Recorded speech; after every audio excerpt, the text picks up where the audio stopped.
Bergegas Kompas TV kembali hadir saudara bersama saya Putri Oktaviani terkait dengan bencana banjir lahar hujan Marapi di Sumatera Barat. Dan ini adalah saudara pantauan dari udara terkait dengan dampak dari banjir lahar hujan Marapi yang dipantau dari Kabupaten Tanah Datar, Sumatera Barat. Tadi dikatakan oleh jurnalis Kompas TV yang memantau di lokasi atau berada di Kabupaten Tanah Datar, Sumatera Barat. Per pagi hari ini terdata ada 67 korban jiwa di mana 64 lainnya ini berhasil diidentifikasi dan beberapa lainnya masih dalam proses pencarian. Tadi juga beberapa yang difokuskan untuk pencarian ini adalah di beberapa titik aliran sungai. Terkait dengan akses jalan ataupun juga akses penghubung antar daerah yang berada di sana, ini memang tadi dikatakan oleh jurnalis Kompas TV Rio Johannes bahwa kondisinya parah. Bahkan tadi inilah yang menyebabkan tim SAR kesulitan begitu untuk melakukan proses pencarian ataupun juga evakuasi korban dari banjir lahar hujan Marapi ini. Dan tadi saudara dikatakan memang proses pencarian ataupun juga evakuasi masih terus dilakukan di sepanjang masa tanggap darurat. Yang menjadi permasalahan atau tadi yang juga disoroti adalah saudara terkait dengan kondisi cuaca di Sumatera Barat khususnya di Kabupaten Tanah Datar, di mana tadi dikatakan oleh Prakirawan BMKG Minangkabau yakni Jenny Andrian bahwa ada potensi cuaca hujan lebat ini yang juga menjadi pemicu banjir lahar hujan di Sumatera Barat. Dan tadi juga dikatakan soal pencarian ini memang untuk efektivitasnya adalah di waktu pagi hingga siang hari sekitar pukul 12 begitu ya untuk pencarian supaya lebih maksimal karena tadi ada potensi terhalang adanya cuaca yang buruk atau adanya hujan. Kemudian tadi juga yang jadi sorotan adalah soal kebutuhan para korban selamat diantaranya selain juga tentunya dari segi konsumsi maupun juga beberapa kebutuhan pribadi tadi yang paling dibutuhkan adalah air bersih. Dan saudara kami saat ini sudah bersama dengan peneliti mitigasi bencana Institut Teknologi Surabaya, Amin Widodo. Pak Amin, selamat pagi. Selamat pagi. Pak Amin, ini kan korban kembali ditemukan saat ini tadi totalnya sudah ada 67 korban meninggal. Apakah ini artinya memang lokasi ini tidak bisa ditempati lagi atau seperti apa Pak Amin? Mungkin kita harus melihat dari peta KRB yang dibuat oleh Pusat Vulkanologi. Kalau memang daerah itu merupakan daerah KRB 1 yang rawan terkait dengan banjir lahar tadi, maka itu memang mereka tidak bisa menempati di situ. Memang tidak dibolehkan, karena itu memang jalurnya lahar untuk lewat tadi. Jadi kira-kira begitu kalau itu merupakan daerah bahaya. Artinya sejak awal apakah memang harus ada peringatan dini kah atau bagaimana? Nah, peta tadi itu namanya peringatan dini. Jadi itu peta dibuat PVMBG, setiap gunung berapi yang aktif selalu ada petanya itu. Nah, diharapkan dari pemerintah daerah tadi menempati itu apa namanya, bahwa itu adalah daerah bahaya, tidak boleh ditempati seperti itu. Cuman memang masalahnya di daerah sungai tadi itu biasanya itu karena proses banjirnya lama, orang jadi lupa, menjadi situ banyak orang, seperti itu. Baik, berarti artinya akan ada masalahkah atau jalan keluar baru bagi warga misalnya soal mata pencarian solusi seperti apa Pak Amin yang tentunya bisa ditawarkan kepada warga terkait dengan adanya banjir ini? Jadi ini mestinya nanti dari PVMBG mestinya melakukan pemetaan ulang. Jadi kawasan rawan bencana 1 atau kawasan rawan bencana banjir lahar mestinya nanti akan dipetakan ulang. Bisa jadi nanti lebih lebar. Kalau itu lebih lebar dari pinggiran kiri kanan sungai berarti orang-orang yang di situ memang tidak disarankan untuk bermukim di situ. Mungkin di situ hanya untuk aktivitas saja, misalnya untuk sawah dan lain sebagainya. Tapi kalau untuk pemukiman kayaknya ini nanti akan berulang. Ini sebenarnya sama persis yang terjadi di Gunung Semeru. Jadi banyak masyarakat tinggal di daerah banjir lahar tadi. Satu hal mungkin yang perlu saya ingatkan di sini. Jadi banjir lahar yang pertama itu kan membawa batu-batu besar. Itu langsung sungai tadi tertutup. banjir lahar berikutnya itu akan nggak punya jalan dia. Jadi dia akan menyebar suka-suka dia, maka dia akan bisa melebar di kiri kanan sungai dan itu membahayakan, sangat merusak. Karena yang dibawa adalah ada batu, ada pasir, ada air, ada kayu-kayu dan lain sebagainya seperti tadi. Jadi itu sangat merusak karena ada debrisnya yang terbawa tadi. Pak, berarti yang bisa disoroti kalau kami tangkap artinya memang selama ini juga sebetulnya sudah ada petanya bahwa ini merupakan Ya. kawasan rawan bencana, tapi memang awareness dari masyarakat memang kurang. Nah ini artinya solusinya apa Pak? Mungkin dari sisi masyarakatnya kemudian juga dari pemerintah setempat supaya jangan sampai ketika sudah kejadian justru dampak atau efek yang dikeluarkan ini sangat besar. Eh, Sebetulnya kayak buah si malakama seperti itu. Jadi kalau misalnya di daerah Sumatera, misalnya di daerah pinggiran sungai tadi kan, misalnya Lembah Anai, kan ini daerah wisata. Awalnya memang hanya sedikit memang, jadi terus akhirnya berkembang jadi banyak, terus terjadi masalah seperti sekarang. Itu sama seperti di Gunung Semeru. Di situ tempat penggalian pasir sekarang, penambangan pasir. Terus banyak orang bermukim di sekitarnya, terus terjadi banjir lahar. Nah, seperti itu, artinya mereka memang membutuhkan lahan itu untuk apa namanya untuk penghidupan dia. Jadi tapi kita memang menyarankan kalau bisa ya rumahnya jangan di situ atau rumah di situ tidak permanen, jadi rumahnya di tempat yang lain. Artinya Pak ini kan biasanya ada yang namanya kearifan lokal untuk membaca aktivitas gunung yang biasa dipahami oleh warga yang bertempat tinggal di sekitar Gunung Merapi. Nah, apakah ini cukup untuk menghindarkan warga menjadi korban letusan atau banjir lahar Pak? Nah, kalau kearifan lokal yang dimiliki mereka namanya Galodo. Galodo itu sudah berulang-ulang. Mereka sudah tahu itu. Kayaknya ini komunikasi leluhur dulu yang membuat istilah Galodo banjir lahar tadi itu tidak terinformasikan kepada generasi berikutnya, sehingga mereka tidak tahu Galodo itu kapan terjadinya, mereka sampai lupa sampai sekarang. Padahal itu kalau misalnya Gunung Merapi tadi aktif, itu otomatis kan dia mengeluarkan material dan itu menumpuk di lereng gunung di sekeliling Gunung Merapi dan dia material lepas, tinggal nunggu istilahnya pemicu, bisa hujan bisa gempa, jadi bisa turun berbarengan seperti kemarin kan. Sebetulnya kan salah satu ada juga tanda-tanda itu sebelumnya kan ada banjir pasir aja, jadi tidak ada batunya, pasir, banjir bandang juga namanya banjir pasir, tapi dari gunung tadi Marapi itu sebenarnya tanda sebetulnya. Ini sudah mulai turun ini seperti itu. Dan apalagi BMKG mengingatkan bahwa hujannya akan ekstrim di beberapa tempat di daerah Marapi tadi. Nah, ini mestinya harus ada disikapi segera. Gitu. Berarti Pak ini kan kalau kita melihat sudah kejadian. Nah untuk kepemilikan lahannya bagi masyarakat seperti apa Pak? Karena kan tadi kalau dikatakan artinya sudah sulit gitu untuk menempati kembali di wilayah itu. Kalau kepemilikan lahan biasanya kan di tempat itu memang bukan untuk umum gitu. Bukan milik mereka misalnya, dia hanya menempati saja biasanya seperti itu. Oh. Karena memang tempat itu daerah yang milik negara semacam gitu. Karena termasuk daerah KRB tadi, rawan bencana tadi. Artinya sekarang kalau sudah kejadian seperti ini Pak, penanganan apa sih Pak yang paling yang bisa efektif begitu untuk masyarakat yang sudah menjadi korban di sana? Nah, ini mestinya harus semua pihak. Jadi, tapi ini satu hal yang perlu diingatkan tadi. Jadi dari BMKG tadi kan mengatakan kalau ini hujan masih mungkin terjadi dan material lepas yang ada di Gunung Merapi itu masih banyak karena dia sudah meletus sejak Januari 2023 dan itu meletus terus. Material itu banyak sekali. Yang turun kan masih statusnya ini masih sedikit, jadi masih berbahaya. Nah, kalau kita sangat berharap dari masyarakat tadi itu untuk sementara memang harus mengungsi dulu. Jadi seperti itu, untuk berikutnya nanti dipikirkan berikutnya karena masih aktif ini masih kemungkinan ada susulan itu masih ada.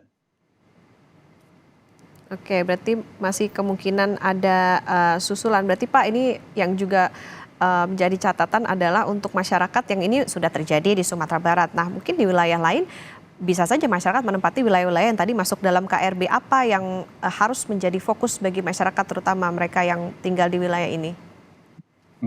Karena mereka menempati di daerah itu, maka mereka mesti ini di Gunung Merapi, Gunung Kelud, Gunung Semeru sudah mulai. Jadi mereka menciptakan masyarakatnya sendiri khususnya yang bermukim di sungai tadi, sepanjang sungai tadi. Jadi mereka menciptakan early warning system sendiri. Jadi memasang alat tertentu di atas sana. Kalau misalnya dia diterjang banjir lahar tadi, maka nanti akan memberikan info kepada masyarakat yang di hulu tadi. Nanti dari hulu tadi menginformasikan ke bawah.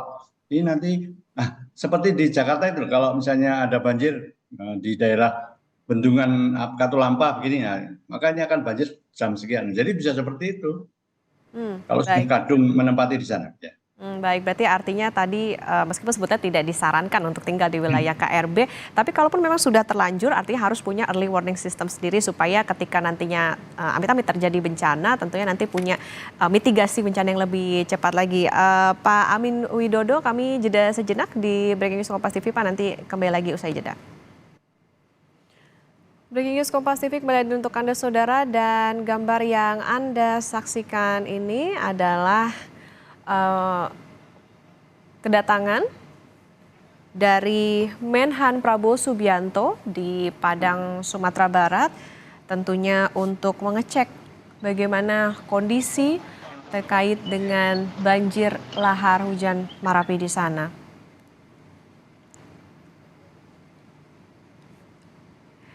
Dan Prabowo saudara rencananya nanti akan mengecek sejumlah lokasi ataupun titik dari bencana di Sumatera Barat ini. Namun, saudara, memang belum diketahui nantinya di titik mana saja yang akan ditinjau oleh Menhan terkait dengan banjir lahar hujan Merapi di Sumatera Barat.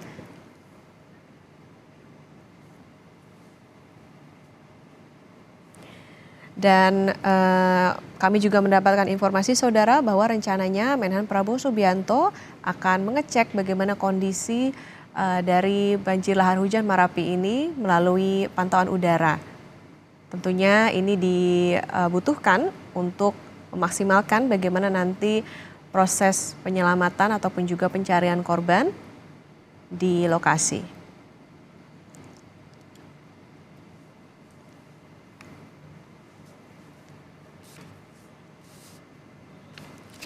Ya, kami masih bersama dengan peneliti mitigasi bencana Institut Teknologi Surabaya, Amin Widodo.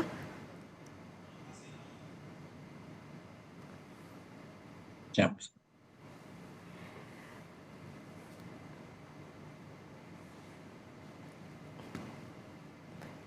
Pak Amin, ini kan kalau kita lihat tadi yang menjadi permasalahan adalah soal bagaimana masyarakat ini tinggal di KRB tadi atau kawasan rawan bencana. Nah, sebetulnya mitigasi yang perlu dipersiapkan tentunya baik bagi masyarakat ataupun juga pemerintah terutama sebelum, tentunya saat dan sesudah kejadian, ini seperti apa Pak Amin?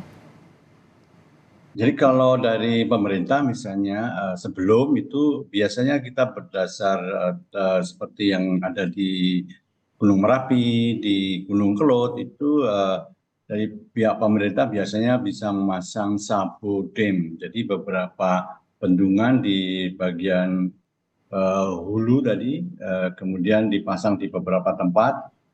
Intinya dia untuk menahan laju lahar tadi. Ya, jadi tidak langsung semuanya turun, tapi ada yang tertahan di sabu tadi, seperti itu. Tapi kalau di daerah Merapi itu sudah terbiasa, di daerah Gunung Kelud itu juga sudah biasa. Jadi pertama itu, yang kedua kemudian kalau dari pemerintah daerah mestinya juga harus memasang alat early warning system. Jadi mestinya sudah banyak sekarang early warning system itu, dan itu mudah prinsipnya itu. Jadi kita tinggal memasang sesuatu di pinggir sungai, kalau dia nanti ketabrak massa dari lahar tadi, dia memberikan informasi kepada HP misalnya, oh ini ada lahar datang, seperti itu. Nah, mungkin ada masalah juga CCTV sehingga ini posisinya di sini dan lain sebagainya. Itu bisa mengurangi lah. Jadi menyiapkan dari masyarakat tadi, ada lahar, mereka juga harus lari ya, kemana arah fungsinya. Makanya tadi kita memang tidak disarankan untuk membangun rumah di situ. Jadi rumah di situ hanya untuk berjualan atau apalah, untuk kegiatan ekonomi. Jadi pada waktu ya tinggal pergi. Nanti itu ketabrak lagi, nanti membangun lagi seperti itu. Misalnya seperti itu. Kira-kira itu. Pada saat sekarang ini posisinya ini masih sebenarnya masih apa namanya masih bahaya juga sih statusnya. Jadi masih ada bahaya susulan tadi. Jadi eh, memang kemarin ada yang upaya untuk memindahkan hujan tadi itu mungkin juga bisa dilakukan. Tapi kalau hujannya sudah eh, awannya terlalu lebat di situ ya kita susah juga memindahkan tadi. Jadi itu termasuk salah satu yang mengurangi tadi. Nah, untuk masyarakat tadi ya sementara memang harus diungsikan dulu. Sampai nanti misalnya sudah kondisinya sudah status tadi ancaman itu berkurang banyak, nanti dari PVMBG diharapkan melakukan pemetaan ulang kawasan KRB tadi. Dulu mungkin hanya sekitar hanya 100 meter kiri kanan sungai, mungkin sekarang jadi tambah besar. Nah, jadi bisa seperti itu. Nanti seperti itu. Dan itu tupoksinya PVMBG. Hmm, oke. Pak Amin, yang juga menjadi catatan adalah Sumatera Barat ini bentang alamnya itu seperti apa sih Pak sebetulnya? Kemudian juga untuk potensi bencananya seberapa besar di sana? Ah, kalau di sekitar kan gunung gunung berapi itu kan kerucut demikian ya. Jadi karena dia aktif kan dia mengeluarkan material tadi ya menumpuk di sekeliling tadi. Jadi yang akan menerima galodo ini ya di sekeliling ini itu. Jadi di Agam, di tanah datar dan lain sebagainya. Jadi bisa terkena seperti itu yang kalau terkait dengan bencana yang lain, memang longsor juga sudah terbiasa di sana karena di situ perubahan penggunaan lahannya juga sangat masif di sana sehingga longsor itu juga bagian dari apa namanya bencana yang ada di sana. Di samping juga gempa tahun 2009 itu kayaknya itu harus diingat karena gempa 2009 itu juga menyebabkan satu desa teruruk oleh longsor pada waktu itu. Jadi di Agam juga pada waktu itu. Jadi seperti itu. Hmm. Pak, artinya Galodo ini sampai dengan saat ini masih efektif nggak sih Pak untuk menjadi salah satu upaya mitigasi atau perlu penambahan lagi misalnya metode tertentu begitu? Bukan, Galodo itu adalah istilah masyarakat lokal di Oh, daerah Padang tadi terkait dengan banjir bandang, gitu oh, maksudnya. heeh. Itu masyarakatnya. Artinya Pak sekarang sudah terjadi juga kalau yang Pak Amin sendiri pantau begitu mungkin di beberapa wilayah di Indonesia saat ini untuk early warning system terutama untuk yang berada di tadi masyarakat-masyarakat yang tinggal di KRB ini seperti apa Pak? Apakah sudah maksimalkah atau perlu perbaikan atau bagaimana? Jadi di salah satu yang saya lihat itu baik itu ya di Gunung Semeru. Jadi karena mereka sudah menciptakan itu, mereka juga istilahnya juga bekerja di situ, tapi tidak semasif tahun 2021. Jadi dulu pada waktu truk yang tergunakan kan banyak, sekarang tinggal beberapa lah, istilahnya nggak sampai 10, nggak ada korban lagi seperti itu. Jadi itu bahwa mitigasi ataupun upaya tadi early warning system itu berhasil. Jadi memang ini harus dari masyarakat karena apa namanya ini harus saling terhubung antara masyarakat yang di hilir dan di hulu karena ini harus satu koordinasi demikian. Hmm. Lama atau cepatnya penanganan terutama ini kan kalau kita lihat efeknya ataupun dampaknya cukup besar ya Pak ini banjir lahar hujan Merapi di Sumatera Barat ini itu tergantung apa Pak berarti? Ini kan satu hal juga karena pada waktu banjir lahar tadi itu kan yang terbawa kan material dan itu material tadi ada batu sampai itu sifatnya destruktif. Ya, jadi dan dia nggak bisa belok, nggak bisa belok. Jadi kalau misalnya lurus ya lurus saja. Kalau itu jalannya belok maka dia akan tererosi. Nah, akan tererosi. Maka di situ banyak sekali jalan-jalan yang putus karena itu. Udah jalan yang putus tadi kan menyulitkan untuk upaya penyelamatan dan lain sebagainya. Jadi apalagi di situ masih ada jembatan, kayaknya ini nanti kalau banjir lagi bisa berbahaya untuk jembatan yang lain segala macam. Jadi memang ini sangat destruktif kalau yang namanya banjir lahar. Pak, tadi kami berbincang dengan Prakirawan dari BMKG soal ini kan cuacanya juga potensinya adalah hujan, Pak. Tentu ini akan menyulitkan bagaimana nantinya Ya. penanganan di sana. Apa yang perlu diperhatikan terutama bagi tim SAR maupun juga masyarakat di sana soal penanganan dari bencana ini? Untuk tim SAR penyelamat ini Bapak ini posisinya berbahaya juga. Jadi kita sangat berharap ada beberapa tim SAR yang ada di daerah hulu sana. Jadi memperhatikan atau menjaga di daerah hulu. Kalau memang nanti ada sesuatu banjir lahar sudah mulai turun, nah dia harus memberitahu yang di bawah.